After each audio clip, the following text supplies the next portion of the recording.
coming out to share in this adventure this evening. I was first introduced to the oboe in middle school through the music of the great romantic composer Tchaikovsky. One of my fondest memories is of my grandfather driving me to work at a little crab house in southern Maryland, and on the way we would listen to an old tape of classical hits. Swan Lake and the 1812 Overture were my favorites. I didn't really know the oboe was in my future because at the time I was a proud flutist, but soon I would make the leap into the world of this magical instrument. I officially switched my sophomore year of high school, and I quickly fell in love with the oboe despite the reed situation. So fast forward 2 years, and as a senior in high school, I was unsure of my exact career path, but I knew that I wanted to continue exploring music somehow. And then I met Mr. Marcellus Brown. Mr. Brown was the guest conductor for the Tri-County Honors Band in the Southern Maryland area, and I just happened to be playing principal oboe that year.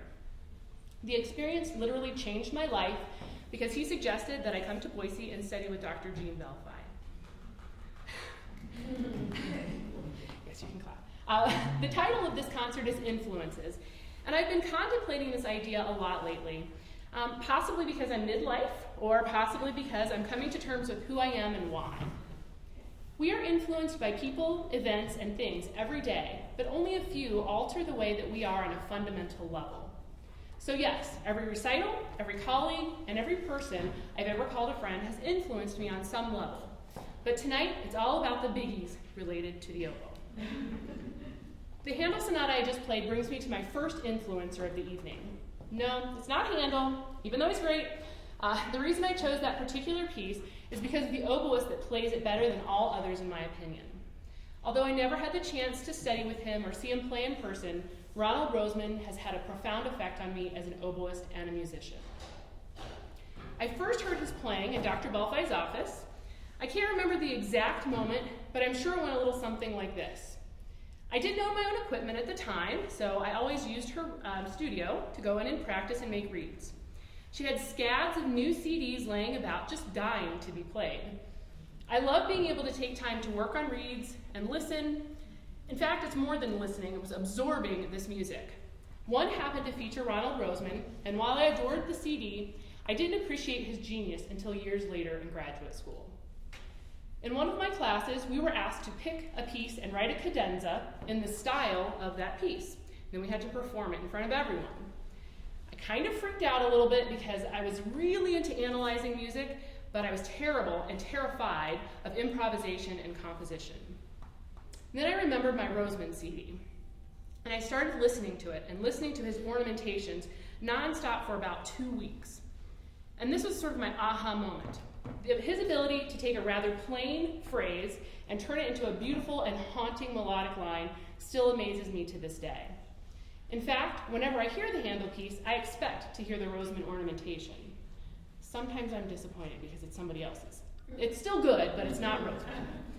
The development of each phrase is so organic and moving, I'm sure that Handel himself would have approved. Roseman is just one of the oboists I turn to for inspiration. The next is actually my first oboe love, Nicholas Daniel. I remember the first time I heard his playing, and I was instantly hooked. I would spend hours and hours in the library listening to any of his music I could find, but the one that was my first and favorite was his recording with Julius Drake on piano, in which they performed the Finzi Interlude and the Patterson Duologue.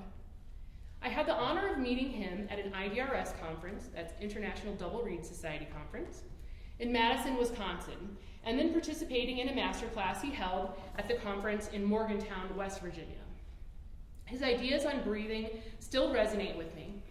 I can't remember the exact wording he used, but the idea is something like this. When we play, we tend to be vain. Stop being vain. Really let your body fill up with air and then use that air to spin your line. He said if you can conquer the desire to breathe in when you really don't need it, you can create some remarkable moments. Another thing he mentioned was about reeds. He said while they are essential to the oboe, they are not what makes you a great or inspired musician. They are a means to an end. Don't let a less than perfect reed cause you to become a subpar musician. As oboists, we tend to become focused so much on our reeds, we can forget to make music, to be expressive and create moments. People come to hear live performances not for perfect technique or to hear exactly what they would on a recording. They come for the experience. The subtle nuances that may only happen once in a lifetime. The Almond Concerto is one that is not commonly performed, but the juxtaposition of serene pastoral scenes and the tension of the bombing of England in World War II is just wonderful.